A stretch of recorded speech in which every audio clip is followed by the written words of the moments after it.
Next question है बेटा हमारा, electrical capacity of earth is. बेटा याद करो, हमने एक टॉपिक पढ़ा था capacity of isolated spherical conductor, not capacitor. और अर्थ को भी बेटा हम एक आइसोलेटेड स्फेरिकल कंडक्टर ही मानते हैं, और वहां हमने उसकी कैपेसिटी निकालना सीखी थी जो कि 711 माइक्रोफैराड आया था।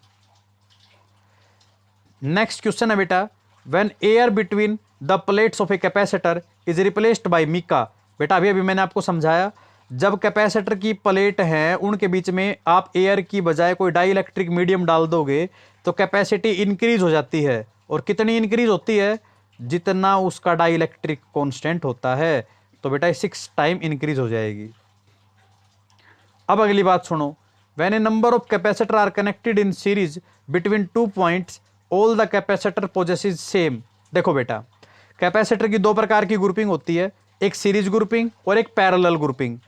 सीरीज ग्रुपिंग में चार्ज यूनिफॉर्म रहता है बेटा, सेम रहता है। क्यों? क्योंकि charge always shortest path follow करने की कोशिश करता है। सीरीज ग्रुपिंग में तो बेटा पाथ ही एक है, तो इसलिए चार्ज तो उसी रास्ते से जाएगा, तो चार्ज सेम रहेगा, जबकि पोटेंशियल डिवाइड हो जाता है। और बात करें पैरेलल कॉम्बिनेशन की बेटा, तो पैरेलल कॉम्बिनेशन में चार्ज के फ्लो के लिए डिफरेंट पाथ होते हैं, तो चार्ज डिवाइड हो जाता है लेकिन पोटेंशियल सेम रहता है। नेक्स्ट क्वेश्चन बेटा, when a number of capacitor are connected in parallel between 2 points the equivalent capacitance.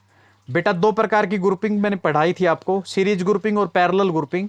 Series grouping में टोटल कैपेसिटी या टोटल कैपेसिटेंस या इक्विवेलेंट कैपेसिटेंस डिक्रीज होता है, लेकिन पैरेलल कॉम्बिनेशन में इंक्रीज होता है। नेक्स्ट क्वेश्चन बेटा, एक कंडेंसर, कंडेंसर कह दो या बेटा कैपेसिटर कह दो, एक ही बात है। A capacitor is charged to double its initial potential, the energy stored in the condenser become x time. तो एक्स की वैल्यू बतानी है बेटा। एनर्जी स्टोर्ड का फॉर्मूला होता है U is equal to half of CV square. जब बेटा V को डबल कर दिया, 2V कर दिया, तो 2V का स्क्वायर तो 4V स्क्वायर हो जाएगा, तो एनर्जी 4 टाइम हो जाएगी। तो U की वैल्यू कितनी आ जाएगी, सॉरी X की वैल्यू कितनी आ जाएगी बेटा 4, मतलब एनर्जी 4 टाइम हो जाएगी। नेक्स्ट क्वेश्चन बेटा, when 2 capacitors are charge to different potential. याद करो बेटा, हमने कॉमन पोटेंशियल और एनर्जी लॉस वाला एक टॉपिक पढ़ा था, उसमें हमने देखा था हमारे पास 2 कैपेसिटर है, पहला कैपेसिटर ये दूसरा कैपेसिटर, इसको अलग बैटरी से जोड़ा था, इसको अलग बैटरी से जोड़ के चार्ज किया। चार्ज होने के बाद दोनों को हटा दिया गया और एक कंडक्टिंग वायर से कनेक्ट कर दिया गया, तो चार्ज फ्लो होने लगा था। कहां से कहां? हाई पोटेंशियल से लो पोटेंशियल की तरफ। और कब तक होता रहा था बेटा? जब तक दोनों का पोटेंशियल सेम नहीं हो गया था। हमने वहां कॉमन पोटेंशियल भी निकाला था, फिर हमने वहां देखा था कि एनर्जी का लॉस हुआ था बेटा, एनर्जी का लॉस हुआ था, कितना लॉस हुआ था वो भी हमने निकाला था। तो बेटा अब हमें बताना है, 4 ऑप्शन दिए हुए हैं, उनमें से व्हाट इज नॉट ट्रू, कौन सी बात सही नहीं है, ये हमें बतानी है बेटा। तो देखो, पहला है charge loss by 1 is equal to charge gain by the other. बिल्कुल सही बात है, चार्ज तो फ्लो हुआ था एक पॉइंट से दूसरे पॉइंट की तरफ। थर्ड ऑप्शन है बेटा सम एनर्जी इज लॉस, बिल्कुल लॉस ऑफ एनर्जी भी हमने निकाला था। लास्ट है बेटा both the capacitor acquire common potential, ये भी बात बिल्कुल सही है, दोनों का पोटेंशियल सेम हो गया था, इसका मतलब बी का ऑप्शन गलत है। Potential loss by 1 is equal to potential gain by other, ये बात गलत है बेटा। तो बेटा ये थे आज के हमारे, सॉरी 2 क्वेश्चन और बच गए बेटा हमारे।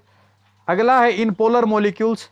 याद करो बेटा, मैंने पोलर मॉलिक्यूल कौन से बताए थे? जिनमें नेट डाइपोल मोमेंट होता है। डाइपोल मोमेंट होता है P इज इक्वल टू क्या इंटू 2A, मतलब पॉजिटिव और नेगेटिव चार्ज के बीच में सेपरेशन होता है, 2A की वैल्यू हमारे पास होती है, मतलब पॉजिटिव और नेगेटिव चार्ज का सेंटर कोइंसाइड नहीं करता। और नॉन पोलर कौन से बताए थे? जिनमें पॉजिटिव और नेगेटिव चार्ज का सेंटर कोइंसाइड कर जाता है, 2A 0, 0 इंटू समथिंग 0, तो डाइपोल मोमेंट क्या हो जाता है 0 नॉन पोलर का। लेकिन पोलर में गैप होता है, चार्ज का सेंटर कोइंसाइड नहीं करता, तो ये बात बिल्कुल सही है।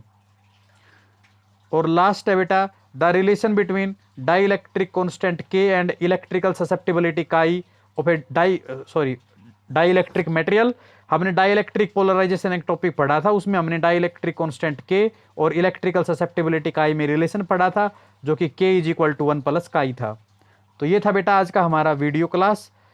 आप अच्छे से अपने नोट्स प्रिपेयर करें, कोई भी प्रॉब्लम होती है तो आप मुझे फ़ोन करके या मैसेज करके अपनी क्वेरी को क्लियर कर सकते हैं। घर पर रहें, सुरक्षित रहें, ऑनलाइन क्लासेस से स्टडी करते रहें। Thank you and have a nice day.